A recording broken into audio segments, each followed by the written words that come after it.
Thanks for coming back. Here are the world news headlines. U.S. drops Cuba from terror list. Blatter set to win a new term despite FIFA scandal. Cubans are lining up in Havana for visas to the U.S., and the decision has been a long time coming. The U.S. has removed Cuba from its list of state sponsors of terrorism. The State Department's Jeff Rathke says this decision was made separately from ongoing discussions to reestablish diplomatic ties. U.S. State Department spokesman Jeff Rathke had this to say. Washington had placed Cuba on its terrorism blacklist in 1982 to punish Havana for supporting armed guerrilla movements in Latin America. But with a landmark policy move in December of last year, U.S. President Obama ordered a review of Cuba's status. Congress is also considering an end to the U.S. travel ban. The two sides have since held 4 rounds of high-level negotiations targeted at normalizing relations. This latest decision could aid to achieve that goal. With FIFA's reputation in disarray, Sepp Blatter arrived at the organization's Congress in Zurich on Friday. His future as president in the hands of FIFA's voting members. He was expected to win a 5th term against challenger Jordanian Prince Ali bin Al Hussein, despite the increasing calls for him to resign. The vote comes amidst FIFA's biggest catastrophe yet, with U.S. authorities charging top FIFA figures and sport executives with corruption. 14 individuals have been charged with racketeering, wire fraud, and money laundering plots that have dated back 2 decades. It's alleged that they have accepted bribes worth more than $150 million. Switzerland says it's also investigating the bidding process for the 2018 World Cup in Russia and the 2022 event in Qatar. Blatter has attempted to distance himself from this scandal and has begged for greater transparency in world soccer. Although he hasn't been charged, it's up to FIFA voters to decide if he's still able to do the job. Sources tell Reuters there is a new understanding on a snapback that would reestablish UN sanctions on Iran if it fails to abide with a deal on the future of its nuclear program. The understanding has been reached between the 6 world powers: the United States, Britain, France, Germany, Russia, and China. Negotiators have been meeting in Geneva, scrambling to meet the June 30th deadline for an agreement. Western officials tell Reuters that under the sanctions, a snapback suspected breaches by Iran would be brought to a dispute resolution panel, which would analyze the allegations and come up with a non-binding opinion.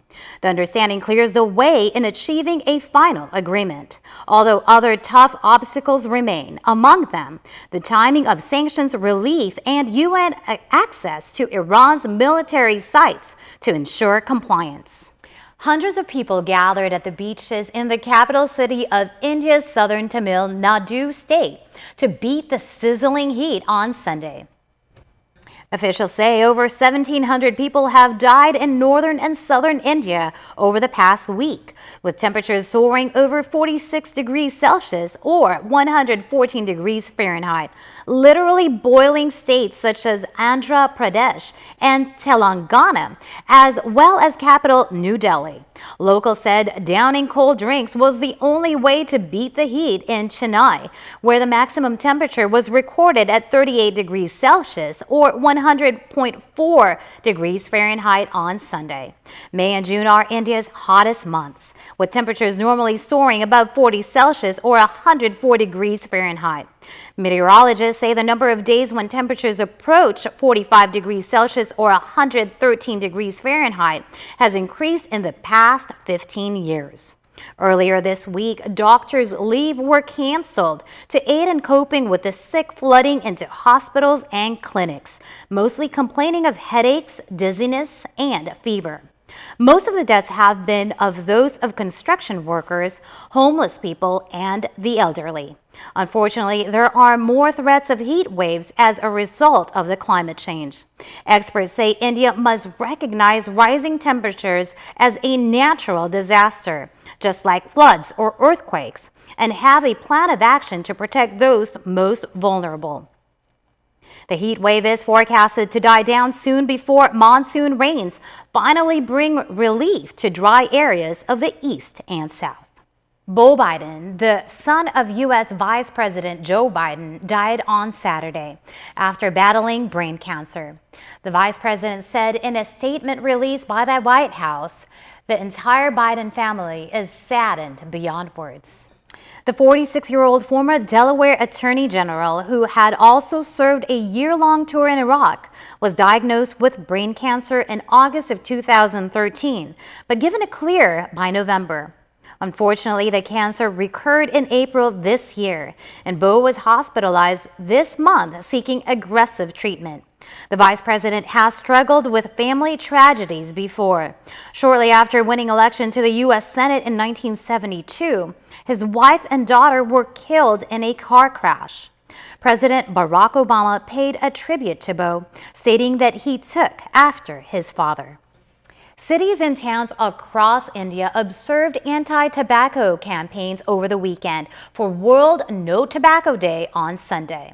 Hundreds of schools and college students gathered to organize an anti-tobacco rally to discourage the use of tobacco products in Shimla, a town in Himachal Pradesh state, on Saturday.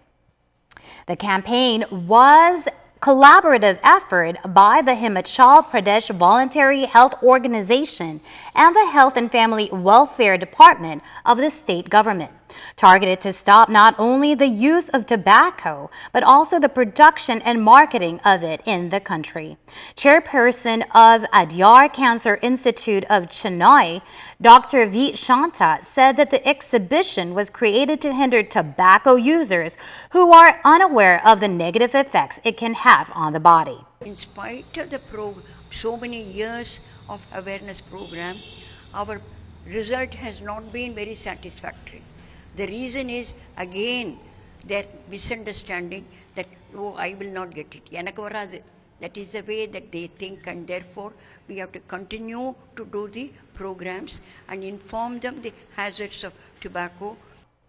In southern western Panaji, city of Goa State, Indus Health Plus, a local health organization, kicked off a campaign, Quit Today, Quit Now, on Saturday to advance the anti-smoking message to the public.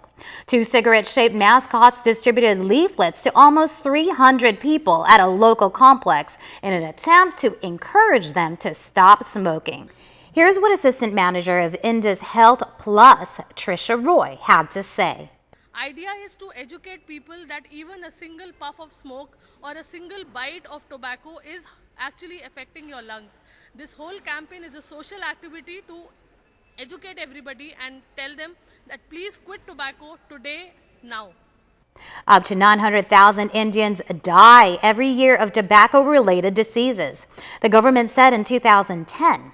That could increase to 1.5 million by 2020 if users do not stop the vice, the International Tobacco Control Project estimates. There were plenty of pecs, quads, and glutes at the 2015 Arnold Classic in Rio de Janeiro. 10 of the world's most muscular men competed in the Pro Fitness Bodybuilding contest.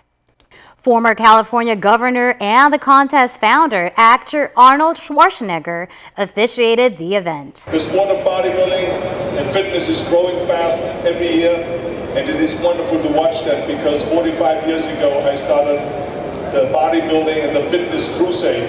So it's wonderful to see the tremendous success not only in Brazil but all over the world. The 3rd annual Arnold Classic Brazil showcased dozens of sports, including mixed martial arts, arm wrestling, and even pole dancing. But it was Saturday night's bodybuilding competition that had the Rio crowd all pumped up. Following are the weather and New York Stock Exchange reports.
Thank you for watching VBS TV Business News Edition. We hope our program has been helpful to you. Until tomorrow, this is Rachel Dares saying goodbye.